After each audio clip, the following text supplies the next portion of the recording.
Bonjour à tous. Alors aujourd'hui, on va faire une recette toute simple, encore une fois. C'est le gratin dauphinois.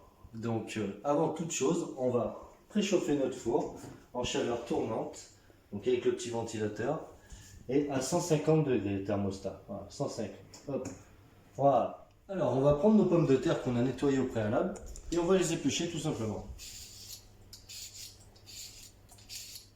Ok, donc nos pommes de terre épluchées, on va écraser notre ail et on va éplucher aussi. Donc, comme d'hab, hop.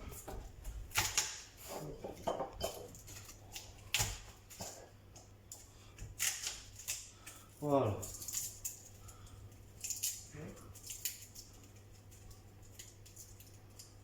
Ok, donc notre ail épluché, on va enlever le germe. Ok, voilà le germe. Là on prend, on enlève. Hop. Voilà, ça donne ça. Hop.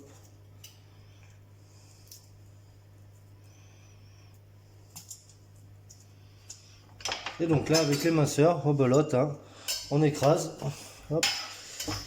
Tac. Et grossièrement, voilà, on hache. Voilà, ça donne ça. Voilà, donc une fois notre ail haché, on va passer à la découpe de la pomme de terre. Donc on reprend la pomme de terre, on va la couper en deux. Hop. Ok, on reprend. Ou alors soit vous prenez en deux, soit naturellement. À la rigueur, on va commencer comme ça. Et on essaye de faire des escalopes d'environ 2-3 mm de largeur. Voilà, c'est donc ça.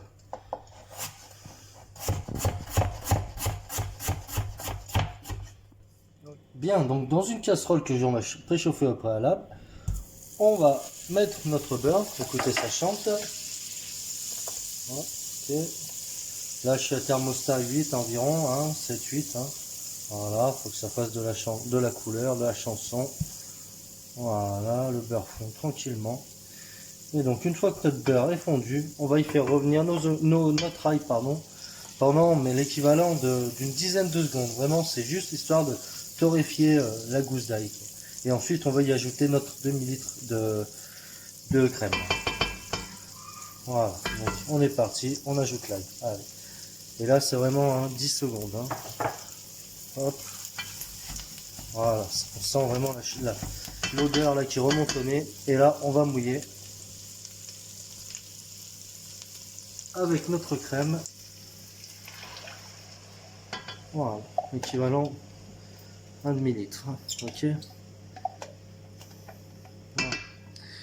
Et là, on va laisser bouillir tout doucement, mais vraiment tout doucement, notre liquide.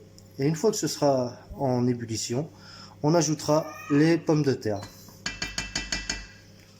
Voilà, donc notre liquide est en train de chauffer gentiment, d'accord. Donc je suis à thermostat 6, hein, ok. Faut pas que ce soit trop rapide, sinon la crème elle va trancher et ça va pas pouvoir monter. Donc là on va en profiter, on va assaisonner. Donc faut être vraiment généreux avec le sel, parce que la pomme de terre elle imbibe pas mal quand même. Donc voilà, là j'ai mis l'équivalent de 3 grosses belles pincées. D'accord. Et ensuite on va ajouter le poivre. Voilà, pareil, on n'hésite pas, hein, on fait bien de la couleur. Voilà, c'est les seuls condiments qu'on rajoute. Voilà. Et là, on va laisser mijoter doucement, ça va bouillir tout doucement. Et une fois que ce sera en ébullition, on ajoutera nos pommes de terre. Donc la crème est en train de bouillir gentiment, là, je ne sais pas si on le voit. Donc là, j'ajoute mes pommes de terre.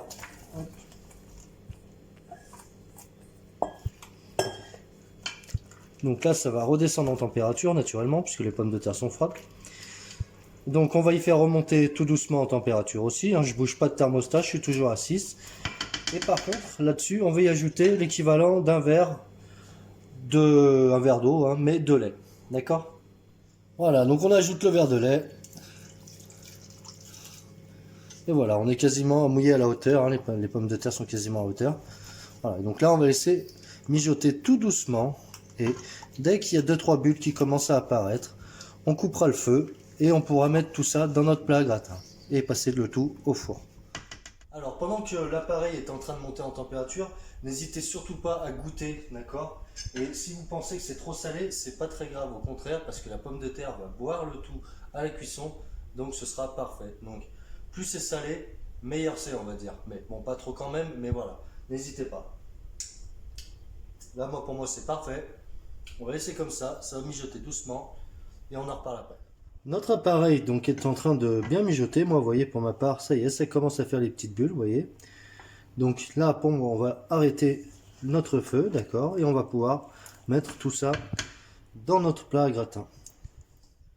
Voilà, donc l'appareil dans le plat à gratin, ça donne ça, hein. Donc on n'hésite pas à tapoter un petit peu pour faire remonter le liquide sur les pommes de terre du dessus, d'accord, avant de passer tout ça au four. Voilà. Et donc là maintenant, on va passer ça à donc 150 degrés pendant 2 heures. Donc il faut faire ça bien à l'avance le matin, d'accord. Et on oublie ça dans le four. Après, petit conseil pour ceux qui veulent, vous rajoutez un petit peu de emmental, comté, ce que vous voulez, quel fromage, n'importe. Voilà le gratin après 2h30 de cuisson. Donc pour ceux qui n'ont pas le temps, je vous conseille de réduire le temps de cuisson mais d'augmenter la température du four. Donc pour 200 degrés, 210 degrés, vous mettez 1 heure et le résultat sera quasiment pareil. Un petit conseil aussi, une petite feuille d'alu dessus, comme ça évitera de brûler trop. Voilà, bon appétit et régalez-vous. A plus.